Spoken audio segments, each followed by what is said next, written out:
Hi, എൻ്റെ പേര് ഖദീജ റംഷീന. ആർഗിൻ ഹോസ്പിറ്റലിലെ ഒക്യുപേഷണൽ തെറാപ്പിസ്റ്റാണ്. സ്ട്രോക്ക് പേഷ്യൻസിനെ കൈകളിൽ ഉപയോഗിക്കുന്ന ഒരു റോബോട്ടിക്സിനെ പറ്റിയാണ് ഞാൻ ഇന്ന് നിങ്ങൾക്ക് പരിചയപ്പെടുത്തി തരാൻ പോകുന്നത്. സൈറിബോ ഹാൻഡ് റീഹാബിലിറ്റേഷൻ ഉപയോഗിക്കുന്നത് മൂലം ന്യൂറോപ്ലാസ്റ്റിസിറ്റി ഇംപ്രൂവ് ചെയ്യാനും അതോടൊപ്പം പെയിൻ, സ്വെല്ലിംഗ്, കോൺട്രാക്ചർ എന്നിവ തടയാനും സഹായിക്കുന്നു. ഒരു host screen, data glove,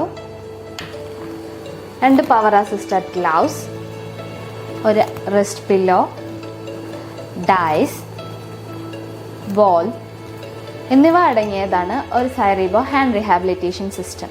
സൈറിബോ hand rehabilitation ഉപയോഗിച്ച് പേഷ്യൻസിന് എങ്ങനെ ട്രീറ്റ്മെൻറ്റ് കൊടുക്കുന്നു എന്ന് നമുക്ക് കാണാം. ഈ റോബോട്ടിക്സ് വർക്ക് ചെയ്യുന്നത് 2 മോഡിലാണ്. ഒന്ന് ഗ്രൂപ്പ് മോഡ്, രണ്ടാമത്തേത് റിഫൈൻഡ് മോഡ്.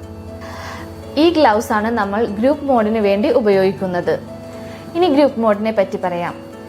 എല്ലാ ഫിംഗേഴ്സും ഒരേപോലെ ഒരേ സമയത്ത് മടക്കുവാനും നിവർത്തുവാനും ഉപയോഗിക്കുന്ന മോഡാണ് group mode. Passive training, assistance training, resistance training എന്നിവയാണ് ഗ്രൂപ്പ് മോഡിലുള്ളത്. റിഫൈൻഡ് മോഡിന് വേണ്ടി ഉപയോഗിക്കുന്ന ഗ്ലൗ ആണിത്. ഇൻഡിവിജ്വൽ ഫിംഗർ മൂവ്മെന്റ്സിന് വേണ്ടി ഉപയോഗിക്കുന്ന മോഡാണ് refined mode. Passive training, action library, mirror training, game training എന്നിവയാണ് ഈ മോഡിലുള്ളത്.